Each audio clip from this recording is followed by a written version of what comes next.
Good evening to everyone. Welcome and thank you for joining us tonight.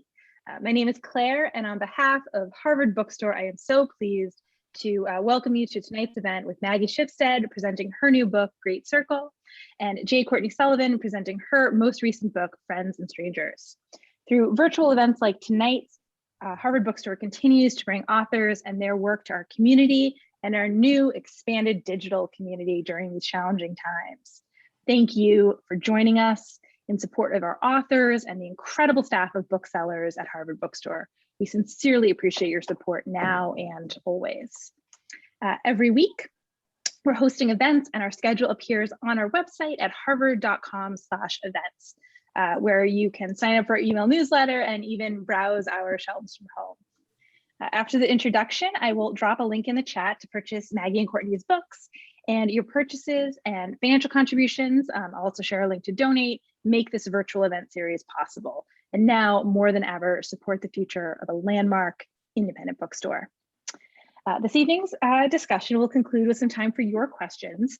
If you have a question for our speakers at any time during the event, you can go to the Q&A button at the bottom of your screen, and we'll get through as many as time allows.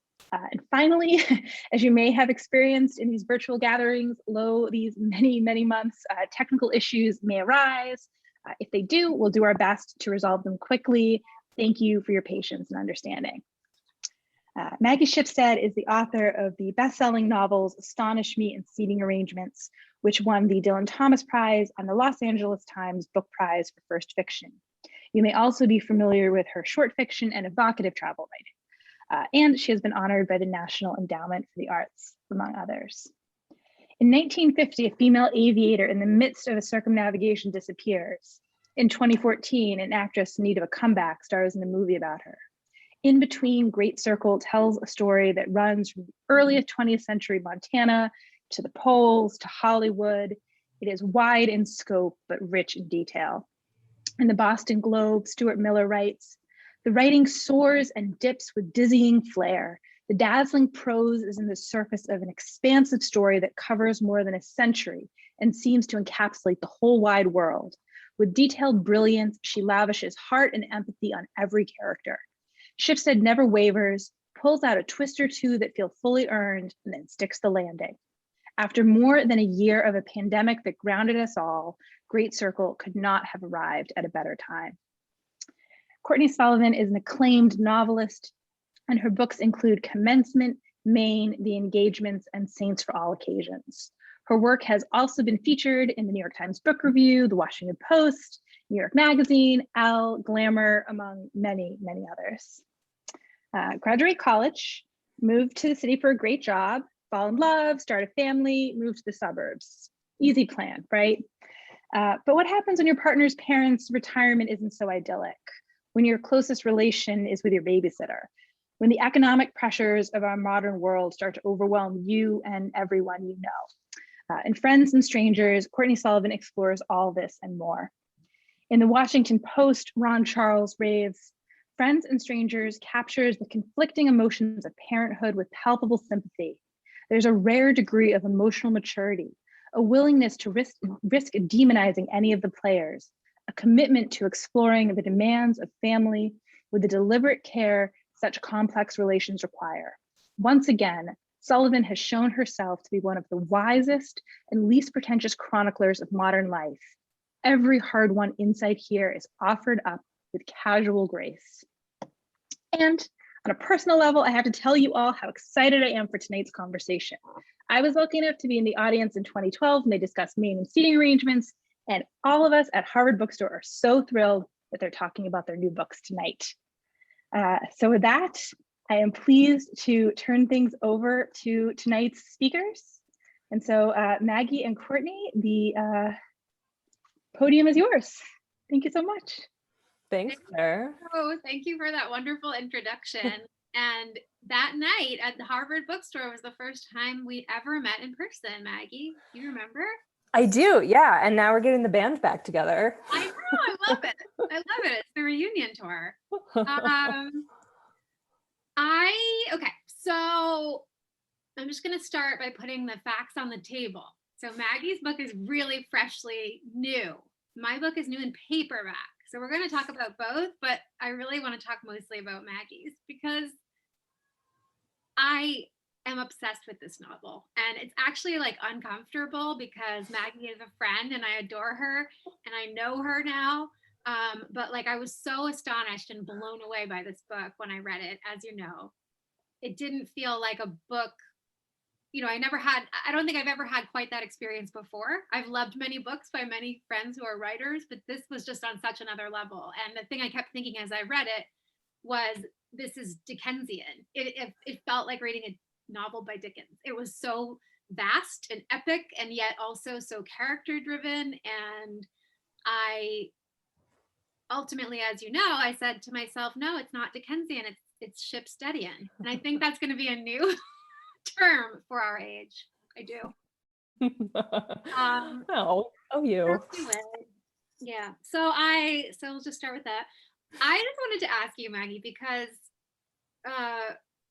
like one of my fondest memories of you is that we were at a book festival together on Martha's Vineyard, and we ended up in the hotel bar and we were talking, and you were talking about your travels, like your life as a traveler, and you were not talking about it in the context of your life as a fiction writer. They were sort of two separate things. But it was so incredible to hear you talk about traveling, because I'm the kind of person who wants to, like, you know, take a direct flight and like sit by the pool and drink frozen cocktails. You are an actual explorer of the world. And as I read this book, I thought about how people often read a novel and they want to know about, you know, where's the author in this book, right? So like my new book, Friends and Strangers, very much pulled from life, clearly. But your book, you know, we don't see a Maggie Shipstead character per se in this book, but I felt like it was so infused with your passion for travel and seeing the world and being an adventurer. And I wondered sort of like, when did the two collide for you? Yeah, it was really a process and one I couldn't have predicted at all. I think in that time when we were on when we were on the vineyard, drinking our cares away, I had spent, before Seating Arrangements came out, I had been in Europe for 5 months, or no, sorry, I had been in Bali for 1 month, Paris for 3 months, and Edinburgh for a month, and that's when I wrote Astonish Me. And that was kind of my first big solo travel experience, I guess, but I was mostly kind of staying put. And I will say that taking a direct flight and drinking some frozen cocktails sounds incredible right now. Would be at the top of my list. But for this book, yeah, this book changed my life. And then I also changed my life to accommodate the book. So I started travel writing for magazines, and I started writing this book in the fall of 2014. And I started writing for travel magazines within a year of that, just kind of by chance. Like I knew a couple editors and they assigned me things, and then I started pitching stuff. As I conceived of this book, I could never plan a book. I had no plan. I just knew it was about this woman disappearing on an attempt to fly around the world north-south. So I did know that it was really important to me to see the polar regions. So as I started travel writing, I started pitching stuff kind of in the Arctic and the Antarctic. And I think my second story I did was in the New Zealand subantarctic. And sort of over time, as I did more of those, the editors became like, oh, like Shipstead loves deserted wastelands. Like we have this deserted wasteland we need someone to go to. Let's send her there. And so I, you know, met people who are truly adventurous. I'm always a little uncomfortable with being sort of described as adventurous because I don't feel like I'm competent in the way actual adventurers are. Like, I wrote a modern love about it, so if people are curious, they can Google. But I had a boyfriend who'd been to Antarctica more than 50 times and had sort of this world-class knowledge of it, and was a super skilled sailor and all these things. And I always felt like I was kind of glomming on to his adventurousness, but it's also sort of a baby steps thing. You know, you do something that kind of pushes your comfort zone, and then the next thing pushes it a little further and a little further. So I definitely sought out assignments for the sake of the book. And then also places I happened to go, I would put in the book if I could. And so, yeah, I went to the Arctic, I think 5 times. I've been to Antarctica twice. And like one thing that was important to me too was when you go to Antarctica on a ship, you see the coastline and it's stunning and spectacular. But because of what I knew would happen to Marion, I also wanted to see the interior, which was prohibitively expensive. It's really, really difficult to get there. But for Outside Magazine, I did a story about our National Guard unit that does our polar airlift. And so I landed in an airplane on the Greenland ice sheet, which looks the same because it's a flat, endless disk of white with this dome of sky. And it was, in some ways such a simple image that it seems like I would have been able to imagine it, but I couldn't have imagined the feeling, like the vastness of it and the strange feeling of being sort of like on the skin of the earth. So there are a lot of sort of, serendipitous things that happened, and it really, the process of trying to find these places really changed the course of my life. It's amazing. It's amazing. And the way you write about place is so incredible. It doesn't feel like you could have done it if you hadn't been to all of these places. The descriptions are so amazing. I don't know. I mean, I'm always loath to say that authors have to go to the places they write about, because it's just, sometimes it's not possible. And I was in a really privileged position to be able to do this, particularly with, not having, kids to deal with. I could leave my dog with my parents. That was like my one big hurdle. But I will say, it was, for me, it was incredibly enriching. And in the spirit of the character too, I think the things that I did informed that. Yes. Yeah. And obviously we never know the world into which a book is going to be released. I feel like that's a huge part of any book's reception in a way. And we've all been just like locked in our homes for a year. And it's so magnificent to spend time with this book because you're traveling the globe and you're traveling through time, and it's incredible. I have so many questions for you. I guess it's kind of hard to talk about it if people haven't read it yet, but I guess one question I have is, to me, this is like, it's so perfect and it's so vast. You have so many characters, so many things going on. And it just seems like you make so many excellent choices. Like, as a fiction writer, what it really comes down to is the choices you make. Because sometimes you're reading a novel and you're like, I love it, I love it, I love it. And then you get to a point, oh, okay, you've kind of lost me, or whatever it is. With this book, I never expected where you were going to take it next, but it was always amazing. And I just wonder, how did you, like, what are we not seeing with this finished product? Like, were there many, many drafts? Were there other approaches you took to the story? Did you always know there would be this many voices? All of that. Yeah. It's so true what you said. I mean, a novel is basically this like infinite amalgamation of choices. Like every word is a choice, and you just have to build it up like coral reef or something. It was brutally difficult to write, partly because I don't plan. And so I just sort of embarked, and I had written both of my other books in under a year. And so I was like, I can write a book in a year, and sort of sat down confidently typing away. And like 2 years into drafting the first draft, I realized I'd written more than 400 pages, and I was sure I was less than halfway through. And part of it was like I said, I don't plan, but I'll have like something I'm aiming for. So I knew Marion would fly in World War II. And so just based on that timeline, I knew I wasn't halfway there. And that was like just this overwhelming sense of like, I don't know if I have the stamina to finish this. Like, I don't know how it's going to end. I don't know how to wrangle all these things. I've just sort of like sailed off. And so I really had to focus on just day by day and building it little by little and sort of letting one thing lead to another.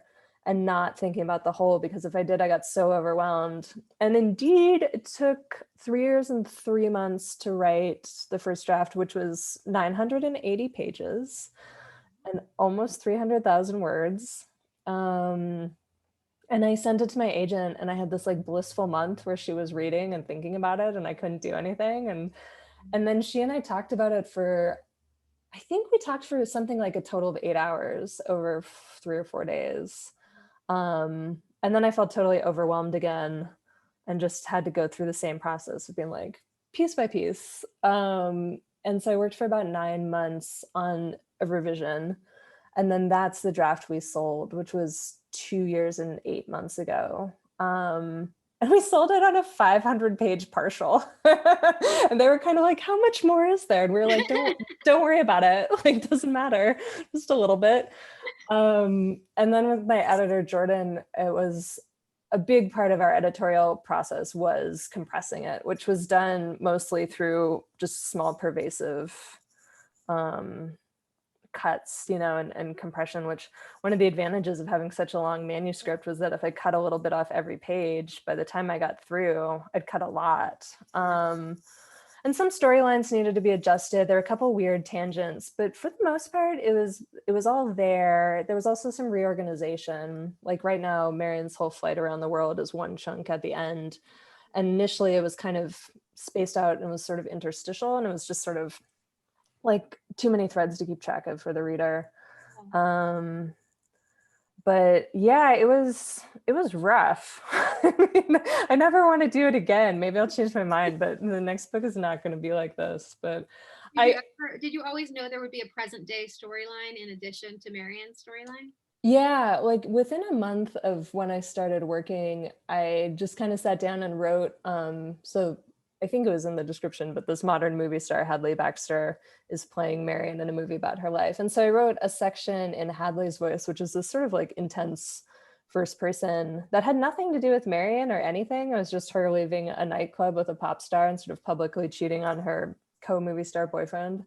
But I was just like, no, this is the missing piece. And I always need like two sort of things to fit together for me to feel like a project has momentum. And so that was what I needed. And I needed kind of just a different voice, like a more kind of acidic voice, a sharper voice. And then I also needed to be able to like have that lens on the past. But this was actually something I wanted to ask you, like when you're getting started, what do you feel like you need? Like, is it enough for you to have a character or a premise, or do you need a bunch of interlocking stuff, or what like tips you over the edge?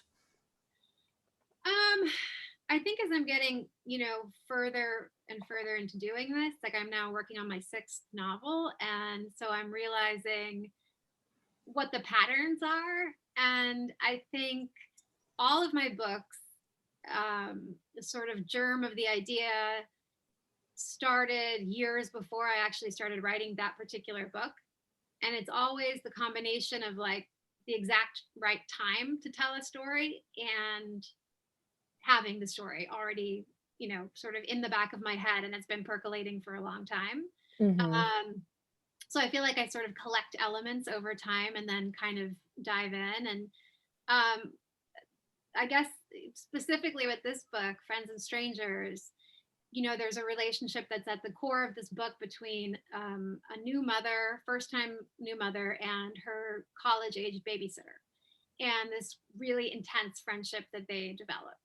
And when I was a senior in college, I had a very similar relationship with a mom of a little baby I was taking care of. And it was not as twisty and turny as it is in the novel, of course, but it was definitely kind of, the seed. And I feel like she had just come from New York to Western Massachusetts. She didn't have any friends there yet. And she probably told me a lot more than she would have told the average 19-year-old babysitter had she had more people around. And I was like, I've totally outgrown college. I have this, inappropriately old British boyfriend who's a DJ, and I'm just going to go live with him after college. Clive. Yeah, so she totally sort of, I really think she kind of was partially responsible for setting me on the path that I ended up on. partly because she romanticized New York so much Mm. and very much kind of told me that's where you have to go if you want to be a writer, if you want to work in, newspapers, magazines, which is what I ended up doing for a long time. That's where you've got to be. And we ended up keeping in touch for about a year after I graduated, and then she had twins, and then we never talked again Oh, because wow. she was really busy. She had like Yeah. 2 kids under the age of 2. Is that right? Yeah. So many years went by. I think 10 years went by, and I was back at Smith to give a reading. And I was having this sort of nostalgic feeling of like, this is where I spent my college years and I wanted to be a writer, and now I am a writer. And I came out of this event and I was like walking to my car, stood at the crosswalk, and the rain was spitting and it was very romantic. And all of a sudden, this woman pulls up in a huge SUV, the biggest SUV you've ever seen. And she's like a tiny little woman, and she's not yelling, but talking to her kids in the back seat. And she had 3 kids. And all of a sudden I realized this is her. This is Catherine, the woman who I spent so much time with. And I'm like, hi, oh my gosh, it's me. She had no idea who I was and kept No. driving. And so that night I was back in New York and I was having dinner with our fellow novelist, Jamie Attenberg. And I was telling her this whole crazy story. And she's like, oh, that sounds like a great opening scene in a novel. It ends up being the final scene in the novel. But this, idea of like what's happened in the years between and who are these 2 women. And I couldn't quite figure it out. I thought Jamie was right. I thought, yeah, she's right. There's something about it. It has that like shimmer around it, which you kind of need, right? Mm-hmm. But I don't really know what I would have to say about these 2 women right now. And then it was a few years later when I was pregnant with my first child that I thought, oh, I think I know what to say now, because suddenly I've been both these women. And Yeah. when you have your first baby, you are reflecting a lot on your younger self, or at least I was. And because a lot of you're entering into a totally new phase of your life, and Mm-hmm. you're kind of like thinking back a lot. And I realized also that I'm now older, in fact, but when I started writing this book, I think I was the same age as Catherine would have been then. And I just started seeing things through my own like old lady eyes, like I'm imagining what she said to me, like how I had this DJ boyfriend and would be like, so I think we'll probably get married, like comparing our relationship to like her marriage, and, and how respectful she was because she didn't laugh in my face. She acted like, sure, okay. And Yeah. I even brought this guy and he met them, and I'm so curious what she thought of that. But one thing that's amazing is when the book came out, she heard about it and she got back in touch with me. And so now we are back in touch. That's so wild. Well, it's funny too, because you started to say like a little while ago something about how you can't predict what the atmosphere is going to be like when you publish the book. And so like Great Circle's kind of coming out, like it's a book preoccupied with freedom and this moment when things are opening up. But I listened to Friends and Strangers, the audiobook. What month was it when it was published? I think May, I want to say. I don't remember. Yeah. So like early pandemic, but when we knew we were like deep in it, and it really scratched my itch for like gossip. Because you're not seeing anyone, no one's doing anything. And just like, it was one of those audiobooks I just had playing constantly as I was just like immersed in it for these 2 days, just like drifting around my house, listening to it. And it was just so satisfying, like getting sort of the intricacies of the resentments and connections and resentments between these 2 women. And I was obsessed with Clive, the older British boyfriend, and how he's like a little bit awful, but not too awful. Yeah. Totally. I mean, I think, there's, I love that you say that, because it's true that one of the things I miss most from pre-pandemic times is like great gossip. And I remember actually several years ago, I had this idea. I was like, I woke up really early one morning, told my husband like, oh my gosh, I have this amazing idea for a novel, gossip.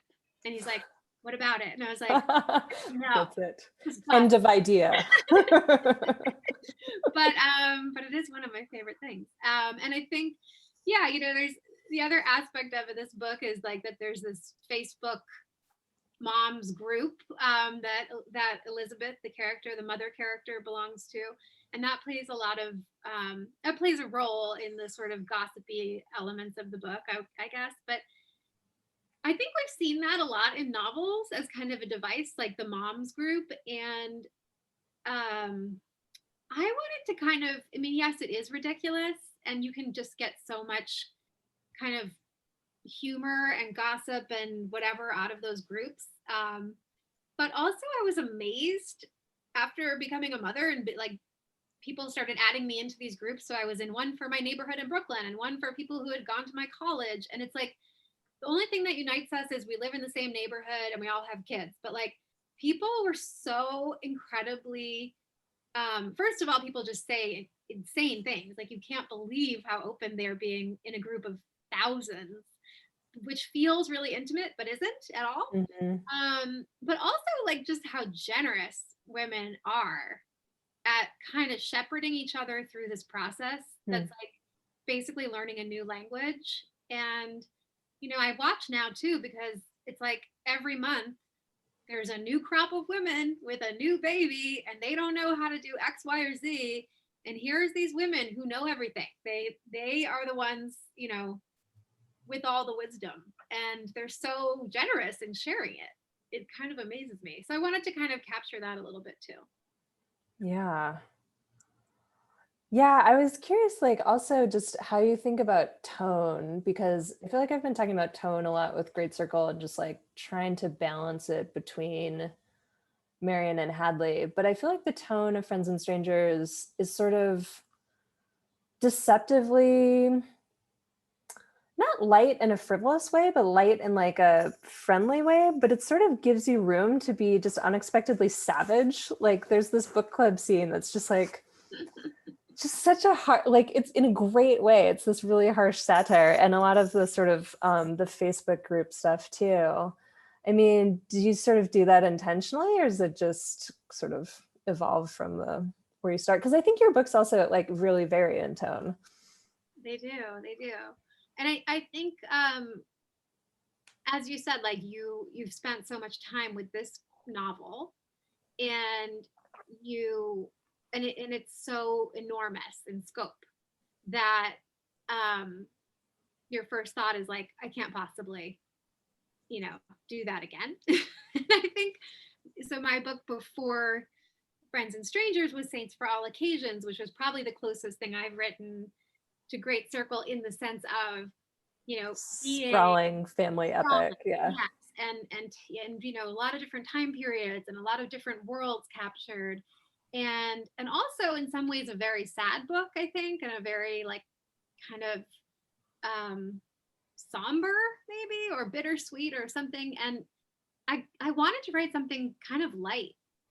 And it's funny because you said light, and I knew that was the word in your head, and it's actually also the word in my head, but it's like that sounds sort of bad. And then I think what tends to happen is within the world that we live in, right, you are constantly bumping up against the darkness, the dark side of reality, even if your day-to-day is light, whatever that means, and politics and, you know, inequality and all of that stuff. And so I think like the sort of campus politics piece of it comes into play. The fact that, you know, Sam, who's the babysitter, considers herself kind of put upon as compared to her wealthier friends, because she's paying her own way through college. She's going to have to deal with all this student loan debt. She has to work in the kitchen, and none of her friends have to do anything like that. But then we enter into the world of the women who work in the kitchen. And of course, their life is like way, way different than hers. And I was thinking, you know, about the idea of privilege, of course, is a word that we hear a lot in the last few years. And so I was thinking a lot about like the different forms that can take, and how even, you know, certainly education is a huge privilege. To have a college education, even if you're paying it off till you die, is really a huge privilege, and it gives you such a huge leg up. Our citizenship is such a huge privilege. And if you're born with it, like you're kind of born on maybe not third, but second base, just right there with that. And I think ultimately the ultimate form of privilege is like, do you have a safety net? Like if your house burned down tonight, is there somewhere you could go? And the answer for Sam is yes. And the answer for some of these women she works with is maybe not.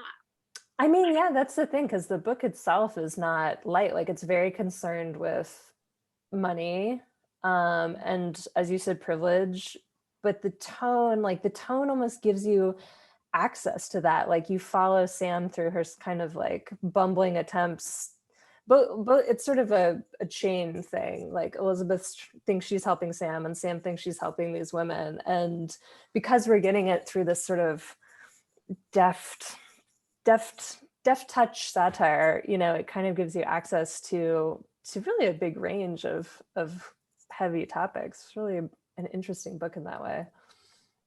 Yeah, thanks. Thank you. Yeah. One thing I wonder if anyone's asked you about in your book, because it's about these, this incredible woman. And I love Hadley too, and think she's quite incredible in her own way. And these women are both, they both deal with a lot of tragedy in their lives early on, and they're both very independent, but there's also a lot about romance and love in this book. And it's handled so wonderfully. And and for all the characters, not just Marianne, I mean, Jamie, her brother, her twin brother, his love story is so fantastic. And I don't think it's that easy to write about romantic love. I think it's actually quite hard. Mm-hmm. So I don't know. How did you do it? That's a good question. There's not a good question.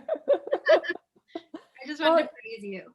It's funny. I mean, one of my friends who's also a writer, Asia Gable, asked me when I was in the process of writing it, and she was like, is it a love story? And I immediately said no. But then it kind of is. It's really the story of all of Marianne's loves and loves of these other people. It just doesn't follow a conventional sort of marriage plot trajectory. And also in doing publicity and stuff for this book, I get asked like, what are your favorite books? And I find that to be this totally impossible question, but a lot of the books I reread are sort of marriage plotty books, or are books with a romantic plotline. So I always am really interested in those stories. And I think it kind of goes back to the gossipy thing too. I'm just like, it's the dirt.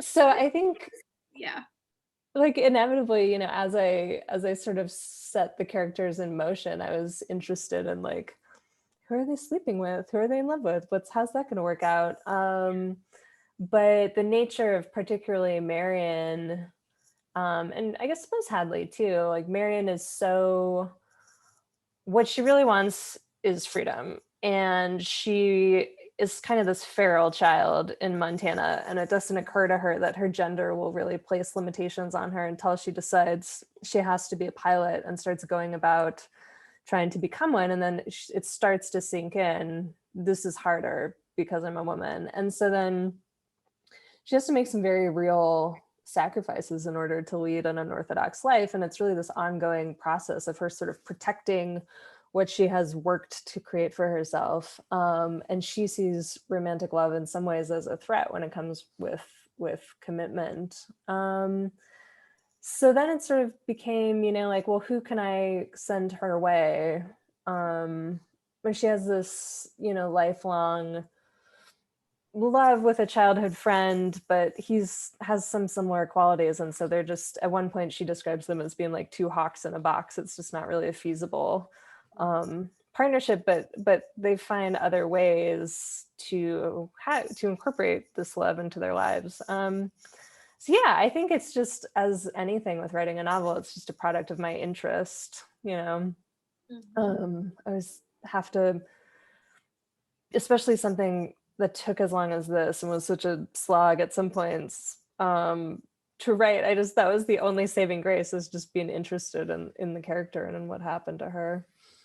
Yeah, I think, that there are a lot of novels about like fiercely independent women who, sort of in a certain moment in time had to choose, right? If they're going to have that conventional family situation, they're going to be married, they're going to have kids, all that, whatever, or have adventures and have a life and all of that. And I think sometimes the more independent woman, whatever stories, like there's not as much romance. Like there just isn't romance because, like you said, we're sort of trained to see, well, what is the end of a romantic story? Oh, marriage, family, and then some, how, depending on how long the book is, then maybe the marriage just falls apart. It's kind of a toss up, but there's something really refreshing, I think, and also really poignant about these love affairs in this book, that some are short, some are long, some are ripped apart by circumstance, some are ripped apart by, choice. It's a really remarkable piece of the story. And it's kind of like you were saying about my book in a way, like it's not like Jessica Seinfeld's Brownies with the spinach mixed in, like, let me now put social issues into my light book. It's more like, this is how it is to be a person, right? You go about your day and you're thinking about yourself and your family and your friends and gossip and who's dating who or marrying who. And then you're confronted by war or some horrible piece of news or whatever it is. So it's like always all spiraling and tumbling around at the same time. And sometimes I think it's hard to write a novel where you're throwing in all those pieces, but it just makes it so rich. I wondered too, so like there's a huge piece, I'm kind of trying to write about this myself now, so I was a little bit annoyed by how well you did it. But a huge piece of this book is about the fact that Hadley is kind of trying to reconstruct Marian's life because she's playing her in this biopic. And the sort of notion of, can we ever really know anyone's story once they are no longer here? And kind of piecing someone together through fragments. I should add, in a couple of minutes, we're going to open up to questions from the audience. So please share your questions in the little Q&A tab at the bottom. What was I going to say to you?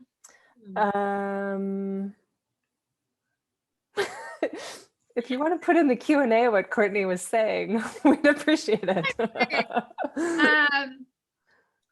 I feel like, we were talking about, piecing life back together. There we go. Thank you. Yes. So I'm sure you've been asked a lot, like, was Marian based on Amelia Earhart or whatever?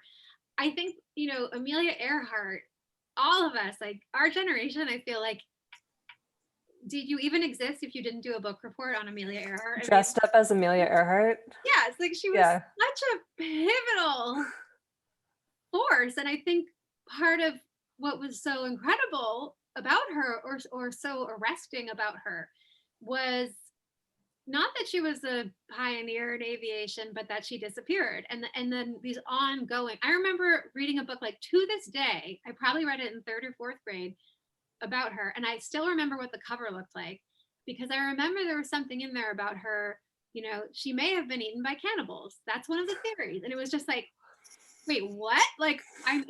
I am stunned, right? So like the not knowing is always, and it's kind of true with all of our sort of like obsession with, murder podcasts and true crime shows and all that. Like, the twists and turns are so fascinating. And then whenever you find out who actually did it and why, you're always like, now it's a friend or life insurance policy. Oh, okay.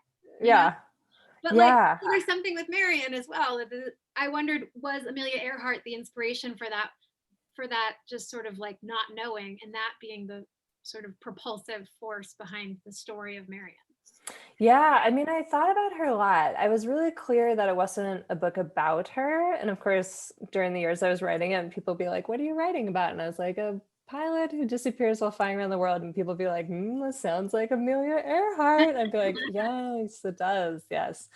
I was really interested in exactly what you're describing. Just like, to my mind, there's almost zero chance anything happened other than her running out of fuel and crashing into the ocean and immediately dying. Like, I could go through why. It's basically that any of the tiny, tiny bits of land she could have landed on were far away. She was out of fuel. She was pretty close to where she needed to be.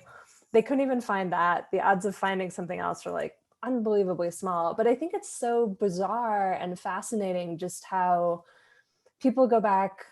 I honestly think it's pretty bad faith at this point, going back looking for clues to what really happened when it's abundantly clear what really happened. And so they'll be like, oh, we found a jar on this island that might be from her era, so we need to raise more money and go back.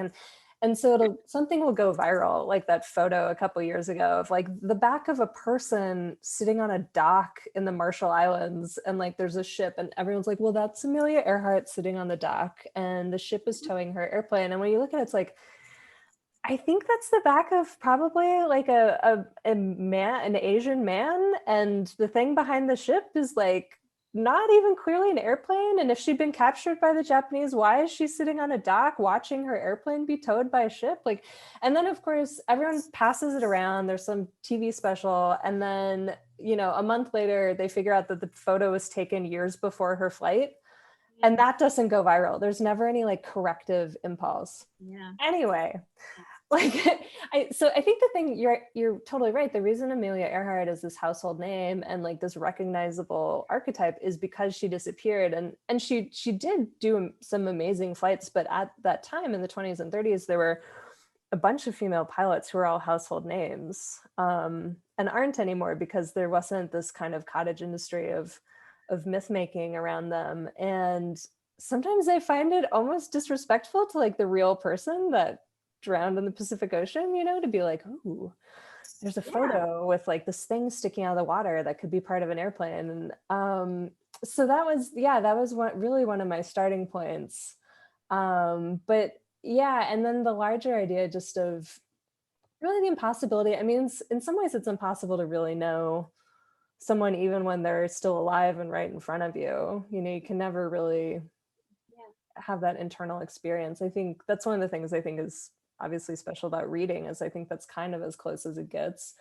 And then doing it from any sort of past vantage point is super impossible. So with Hadley too, is kind of just show this like game of telephone that happens where, you know, Marion leaves behind her logbook, and then there's sort of people who knew her. And so you have those pieces. And then over the decades, it's like somebody writes a novel in her voice, and then somebody makes a movie of that novel. And then people have all these little bits and pieces, and what's sort of created from that.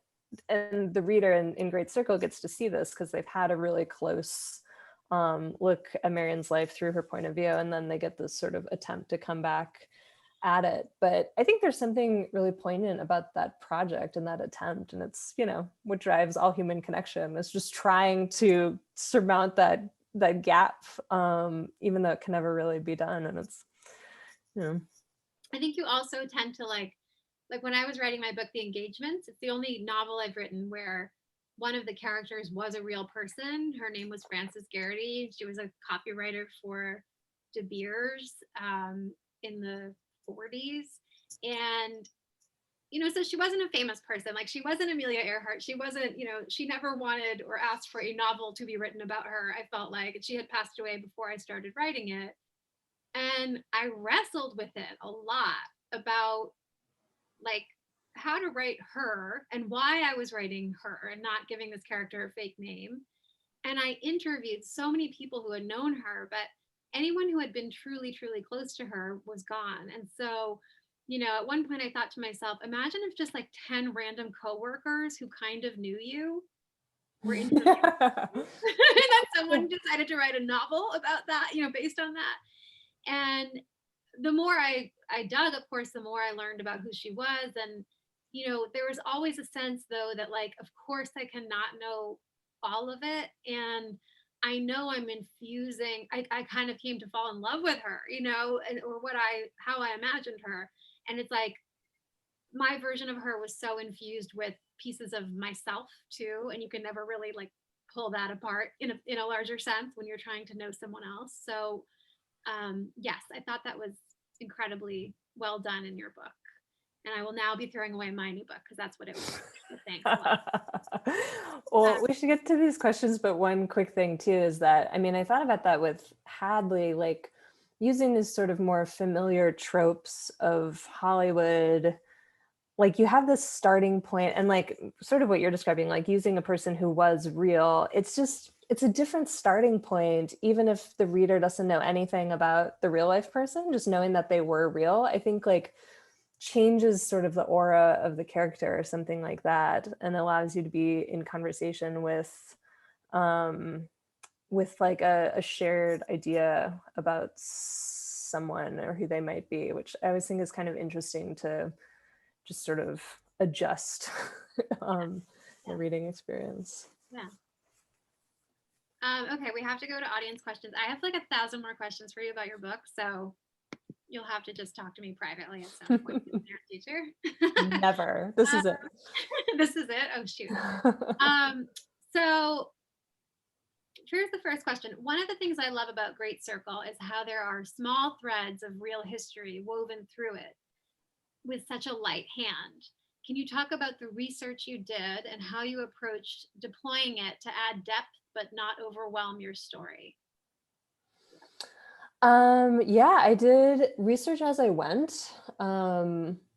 Like, I sat down to start writing, and then 3 pages in, I'm like, this should start with a ship launch in 1909. And so then suddenly I have to buy a bunch of books about ships and try and figure out how that would have worked. And then we kind of move forward and hit the next thing and be like, no, I have all these books about Missoula, Montana in the 20s and all these photos I need to work from. So I kind of like accumulate my little magpie bits and pieces of shiny things and like pack them all together. And they often would then spark a plot point. Like, for example, Marion's brother, Jamie, is a combat artist in World War II. And I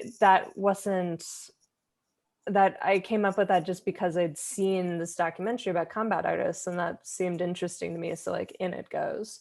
But there was definitely a paring down process as well, kind of in the compression of the book I was talking about. And I have these sections called incomplete histories where it sort of zooms through different kinds of history, sometimes natural history, sometimes like history of aviation. And those got stripped back quite a bit and they're still significant. So it's, get the idea. And I had other sort of tangents that were like, this woman's discovering nuclear fission at the same time they're pulling this fish out of the ocean that was thought to have been extinct for millions of years and kind of these crazy things. And my editor was like, we're going to rein that in. So it was definitely a process. And I think the thing I tried to avoid is just including research because you went to the trouble of doing it. Like that's always the danger. I'd be like, well, I looked this up, so now it has to go in.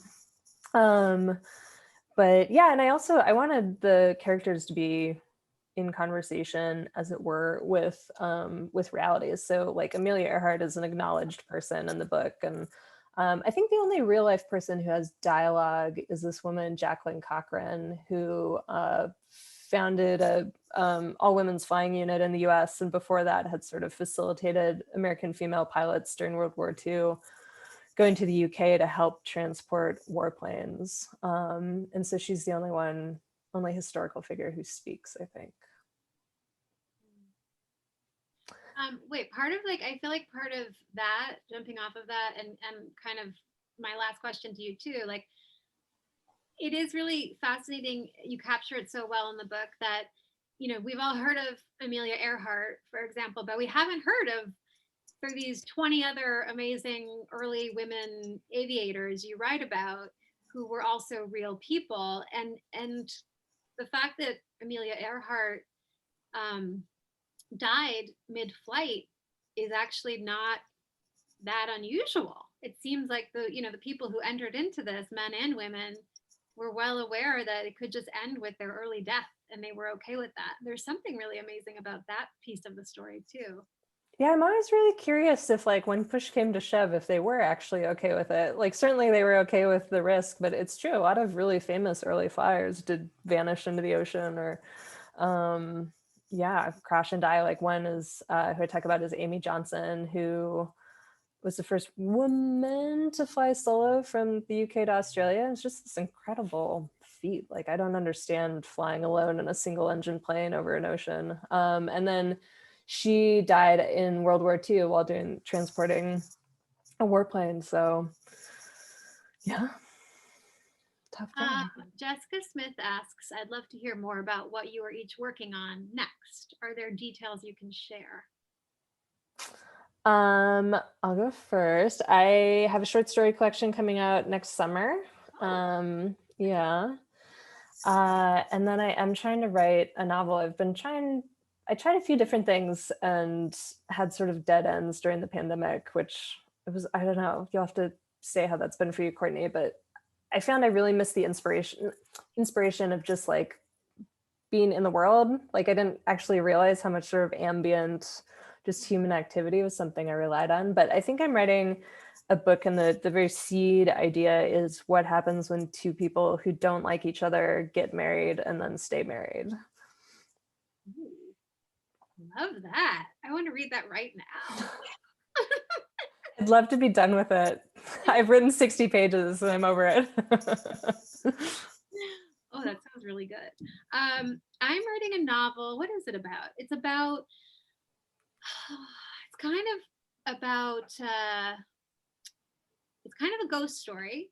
It's about a house in Maine, and it's kind of about all the different women who've lived in this house over 100 years and sort of how their lives collide. And there are some ghosts. And as you said, it's kind of like, I often think that writing a novel is like a bird making a nest, where you're like, oh, a feather, I'll stick that in. Ooh, Yeah. you know, and I did recently, I was talking to my agent, and I was like, so there's going to be the ghost of a Quaker woman in this. Is that what? She's like, okay. A shaker, not a Quaker, a shaker. Okay. Very different. So yeah, it's like taking me in surprising directions. I feel like the writers I know have been had very polarizing experiences with writing during COVID. There were a few I knew who were like, this is great. It's transporting.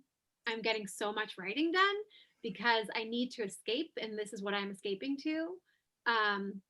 I don't think I like them. Yeah, they don't sound like nice people. I didn't have that experience personally. I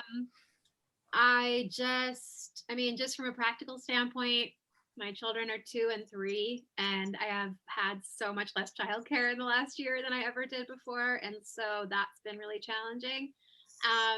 But honestly, for me, it was the combination of Trump and COVID that I found extremely distracting. And I was kind of unable to dive too deeply into fiction writing toward the end there for all those months, because it just felt like too much. Like, I couldn't deal with both at the same time. And I felt kind of addicted to following what was happening with the news, and also almost like this duty that is what I should be doing, because this is like such a surreal and bizarre moment, and I can't really imagine saying like, let me just go work on my story, at that time.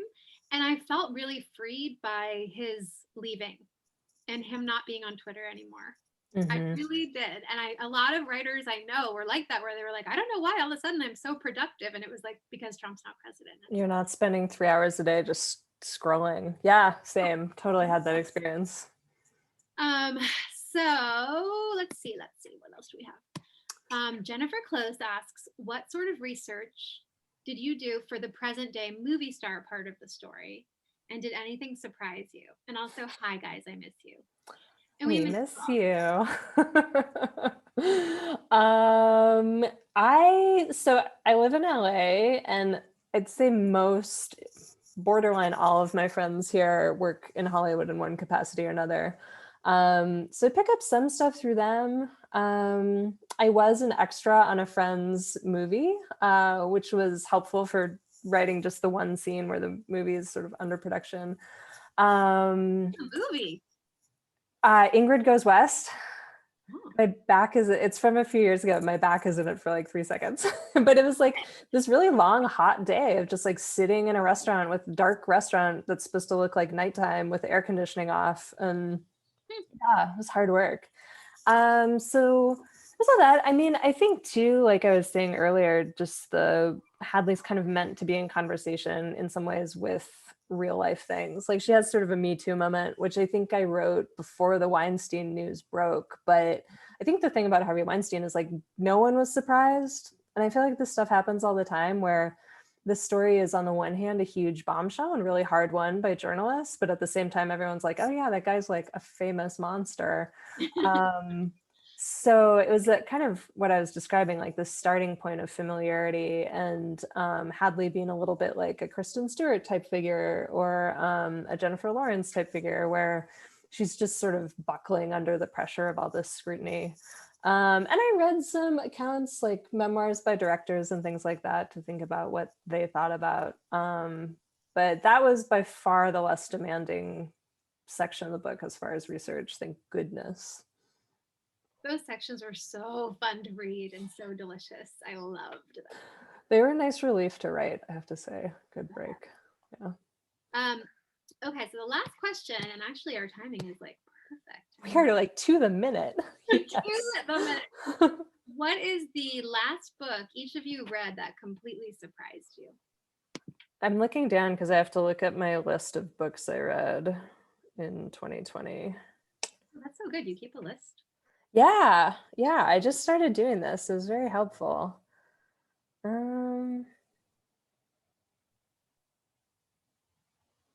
don't know. Do you have one off the top of your head? I do. Well, oh my gosh. One of them is Great Circle. Look, like I just found this next to me. Oh. Weird thing about Great Circle is like the thing you want to keep saying is that it's astonishing, or like it astonished me. And your last book was Astonish Me. But seriously, I just like was so blown away by it.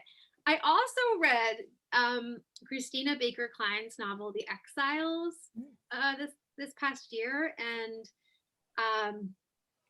I was interviewing her about the book, and so I was reading the book ahead of that, and there's something that happens in it that shocked me more than I have ever been shocked reading a novel.